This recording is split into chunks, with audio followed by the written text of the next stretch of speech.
Podensake. Eh bien, tout simplement, je ne pensais pas m'adresser à vous de cette façon aujourd'hui, mais la crise sanitaire, quelque part, battant son plein, et vous le savez, l'actualité est pleine de mauvaises nouvelles en ce moment, m'oblige à m'adresser à vous pour ces vœux de fin d'année de cette façon.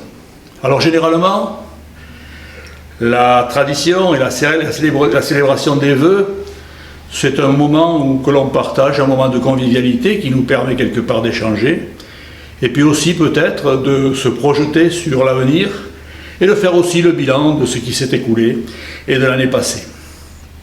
Alors je vais essayer de le faire très succinctement en vous expliquant quelle a été notre tâche en 2021.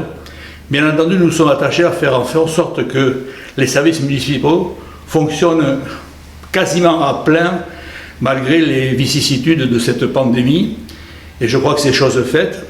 Vos services sont rendus, la mairie est au rendez-vous, autant que de possible, chaque fois que vous avez des problèmes particuliers.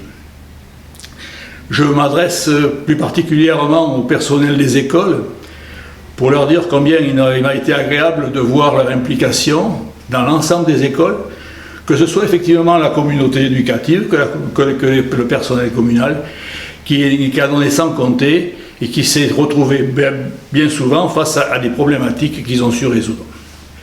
Je m'adresse aussi au personnel administratif qui a aussi travaillé d'arrache-pied. Nous avons été touchés par la pandémie au sein de notre mairie, mais le fonctionnement normal de notre collectivité a pu perdurer. Je m'adresse aussi au service du CCAS, qui, je crois, cette année, est dans l'obligation d'annuler la fête ou le goûter des aînés en début d'année, comme toutes les associations qui, aujourd'hui, font de même, de telle manière à faire en sorte que ce virus ne se propage pas. Alors, les réalisations 2021, ben c'est aussi, si vous voulez, c'est tous les travaux du quotidien, mais c'est aussi les travaux du parc Chavat, vous savez, c'est un fil rouge. Je remercie en cela, effectivement, la commission. Ce fil rouge-là devrait se terminer dans quelques années, et je crois que nous aurons mis pas loin de 12 ans pour faire en sorte que ce parc Chavat redevienne et reprenne son lustre d'antan. Nous sommes attachés à la rénovation du pavillon. Ce sera chose faite, et je pense que dès septembre 2022, nos enfants pourront rejoindre avec le centre aéré ce lieu prestigieux où ils pourront, après une grande journée de classe, où ils auront bien travaillé, prendre un petit peu de repos bien mérité.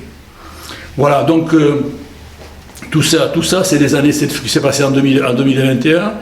En 2022, écoutez, en 2022, nous lançons un programme d'aménagement, non pas de centre-bourg comme nous faisions autrefois, mais de traversée d'agglomération, pour faire en sorte de requalifier la portion de RD 1113 du carrefour à feu jusqu'au rond-point de Sérance. Donc la préétude se lance, elle est concomitante au contrat que nous avons passé avec la commune de Cadillac et la communauté de communes dans le cadre de Petite Ville de demain. C'est une contractualisation qui a été signée avec le sous-préfet. L'État intervient à un haut niveau. Donc il s'agit pour nous, dans ces travaux-là, de faire en sorte de requalifier les séquences à la sortie de Podensake après le feu d'Alembert Sérance, que ce soit la séquence du collège, du lotissement Le Bourdieu, plus tard de la nouvelle gendarmerie qui devrait s'implanter à la sortie du bourg sur la gauche.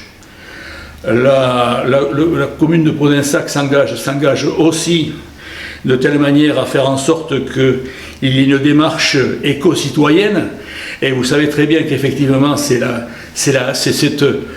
important d'avoir cette démarche. On a eu une journée en ce qui concerne le ramassage des ordures disséminées un petit peu par nos administrés, et puis on va continuer à avoir des actions bien précises, que ce soit au niveau des écoles et au niveau de la bonne marche de nos services municipaux. Alors voilà ce que je voulais simplement vous dire. Je voulais simplement vous dire que c'est très particulier cette période. Je voulais vous transmettre aussi un message.